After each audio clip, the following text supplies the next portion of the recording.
को डॉक्टर ने चेक किया और ये बताया उन्हें दिन चढ़ने लगे। आंगन में जल्दी ही खेलेगा एक नौनिहाल, यह सुन नेताजी के गाल पीले पड़ने लगे। तो पत्रकारों ने ये भाव देख पूछ लिया, सर खुशी की इस बात पे क्यों आप सड़ने लगे? तो नेता माथा ठोक बोला, क्या जमाना आ गया है, घर में भी यार फर्जी वोट पड़ने लगे। वाह, कानपुर शहर क्या समझा है। एक बार तालियों के महोत्सव के साथ अभी हमारे एक बच्चा हमें मिल गया, हमको इंग्लिश आती है? बोले यस। हमको कितनी आती है? बोला बस। तो ये कानपुर शहर है। एक बार जोरदार तालियों में, पहले ही बता चुका हूं उनका नाम जरूर दिलीप दुबे है, लेकिन विकास दुबे से उनका कोई लेना देना नहीं है। एक बार जोरदार तालियों के साथ उस हास के हस्ताक्षर को आमंत्रित करेंगे जिन्हें हम सभी लोग दिलीप दुबे के नाम से जानते हैं। अपने ठाकों के साथ, अपनी मस्ती के साथ और अपने त्योहार के साथ वो आपके बीच में आ रहे हैं। एक बार जोरदार तालियां आप सभी के दिलीप दुबे, हास के सशस्त्र छात्र कानपुर शहर से हमारे बीच में। आदरणीय दिलीप दादा, जितना लिख के दिया था उसमें सब बोलते हैं। एक बार जोरदार बहुत बढ़िया दादा। देश में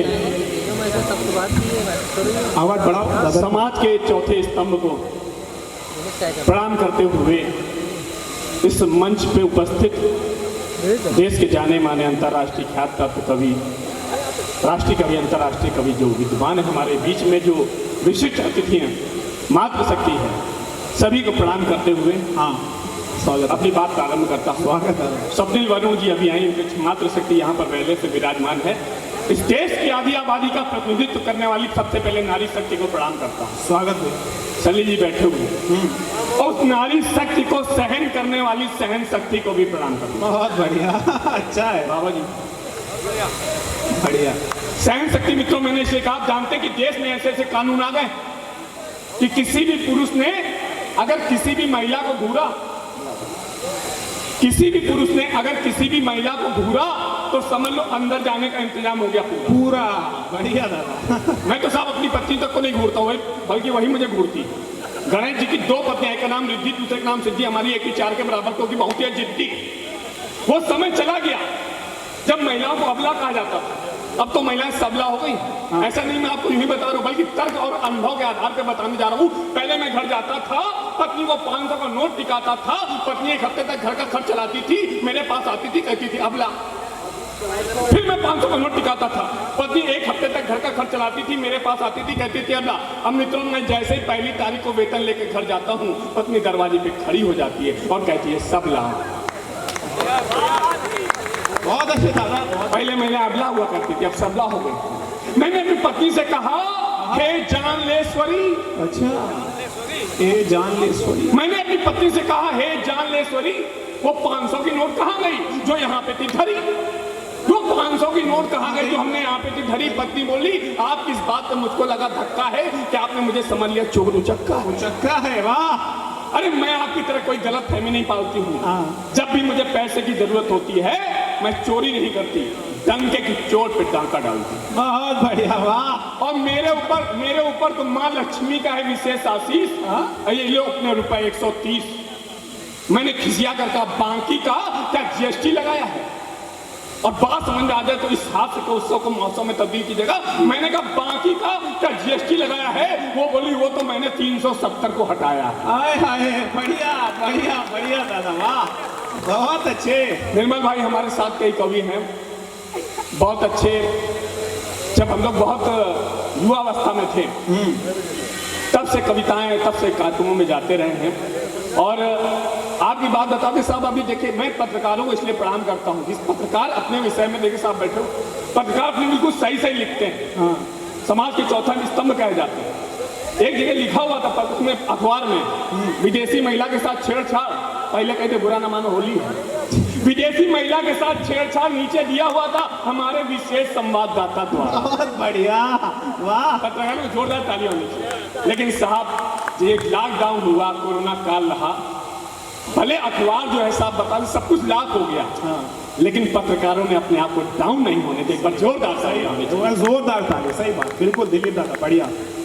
स्थितियां होती है साहब। अभी जब उस समय साहब मोबाइल पर, कोरोना काल में लोगों के मोबाइल में तरह तरह के मैसेज आए, कोरोना काल में लोगों के मोबाइल में तरह तरह के मैसेज आए, कोरोना है या नहीं इसका खुद ही परीक्षण कर लिया जाए। कोरोना है या नहीं इसका खुद ही परीक्षण कर लिया जाए।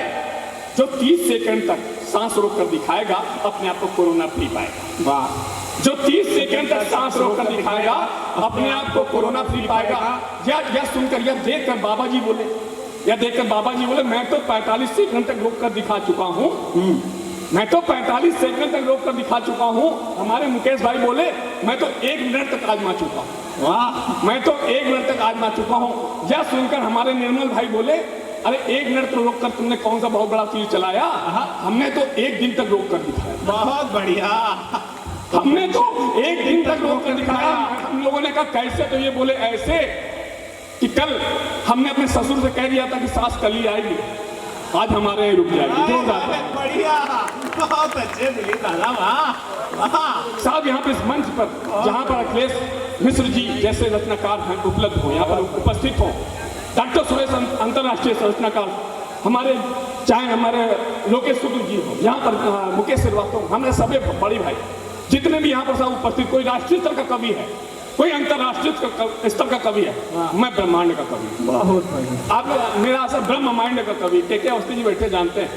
ब्रह्मांड का ब्राह्मण आदमी साहब बड़ा खाने पीने का शौकीन होता है, जब भी खाता है प्रेम से खाता है, और प्रेम से खाने के चक्कर में कभी कभी फंस भी जाता है। सही बात। समस्या हो गई थी, बहुत बड़ी रचना का शीर्षक है, कड़ी आनंद लीजिएगा। इस शादी से पहले जब मैं अपनी ससुराल आया तो मेरी होने वाली सास ने मेरे लिए कच्चा खाना लगवाया। खाने में हर चीज सही थी, लेकिन भाई साहब मुझे कढ़ी बिल्कुल पसंद नहीं थी। सही। लेकिन भाई साहब मुझे कढ़ी बिल्कुल पसंद नहीं थी। मैंने सोचा पहले कढ़ी निपटाते हैं, फिर इत्मीनान के साथ खाना खाते हैं। मैंने जैसे ही कढ़ी निपटाई, माता जी को लगता है लड़के को कढ़ी बहुत ही पसंद आई। वाह। उन्होंने प्यार से और डलवाई। संकोच के कारण मैं कुछ भी नहीं कह पाया, किसी तरह कढ़ी को फिर निपटाया। माता जी को लगता है लड़के को कढ़ी ही पसंद है। माता जी को लगता है लड़के को कढ़ी पसंद है, लेकिन उन्हें नहीं पता था कि संकोच के कारण मेरी जुबान बंद है। उन्होंने सोचा कि रिश्ता किसी भी तरीके से हो जाए पक्का, यही सोचकर उन्होंने कढ़ी का 1 कटोरा लाकर और रखा। बोली बेटा प्रेम से खाओ, घर में सब ठीक ठाक है। कितने भाई बहन ये तो बताओ, कढ़ी देखकर मैं होगा गमगीन, कढ़ी देखकर मैं होगा, मेरा उत्तर सुनेगा, बात अच्छी लगे पहुंच जाए तो आशीर्वाद दे। कढ़ी देखकर मैं होगा गमगीन। मैंने कहा माता जी कढ़ी खा के जान बच गई तो समझो 3। बढ़िया। कढ़ी खा के जान बच गई तो समझो 3। यह कहकर मुझे किसी शायर का शेर याद आया, जिसे मैंने ऐसी स्थिति बड़ा ही माकूल पाया, जिसे मैंने मनी मन गुनगुनाया कि अजीज इतना ही रखो, अजीज इतना ही रखो कि दिल बहल जाए, अब इस कदर भी ना चाहो कि दम निकल जाए। वाह। बढ़िया बढ़िया। मैंने उनके कढ़ी के कर्ज को कुछ इस तरह चुकाया कि उनकी लड़की को ब्याह कर अपने घर ले आया। अब पता नहीं भाई साहब वो किस जन्म का बदला चुका रही है। खाने में हर रोज मेरे लिए कढ़ी ही बना रही है। बढ़िया बढ़िया। वाह दिली दादा। ऐसा बता दें साहब, ऐसा नहीं कि पति की नोक झोंक जो है, कुछ ऐसे संदेश भी दिए जाती है। गंगा को लेकर के लोगों ने बहुत लिखा, किस तरह से हास्य रंग के माध्यम से बात कही जा सकती है। रामजी त्रिपाठी जी बैठे हुए, इन्होंने मुझको सम्मानित किया था इस रचना के लिए, आपके सामने रखता हूँ, सुनिएगा। स्वागत भैया। जब करवा चौथ का दिन आया तो मेरी पत्नी ने मेरी लंबी आयु के लिए गीत गाया कि घर की नाली में जब तक ये पानी रहे मेरे सजना तेरी जिंदगानी रहे। वाह। घर की नाली में जब तक ये पानी रहे मेरे सजना तेरी जिंदगानी रहे। यह सुनकर मैंने बड़े गुस्से में कहा, क्या तेरा दिमाग बिल्कुल हो गया खाली? अरे गंगा मैया की जगह गीत में ला रही है घर की नाली, गंगा मैया की जगह गीत में ला रही घर की नाली। यह सुनकर पत्नी ने बड़े सहज भाव से कहा, दरअसल आजकल गंगा जी का पानी हो गया इतना काला कि लोगों ने गंगा को गंगा नहीं रखा, बना दिया गंदा नाला। क्या व्यंग है दादा। वाह वाह। आजकल गंगा जी का पानी हो गया इतना काला कि लोगों ने गंगा को गंगा नहीं रखा, बना दिया गंदा नाला। अरे जिस जल से कभी ब्रह्मा जी ने, जैसा भागवत में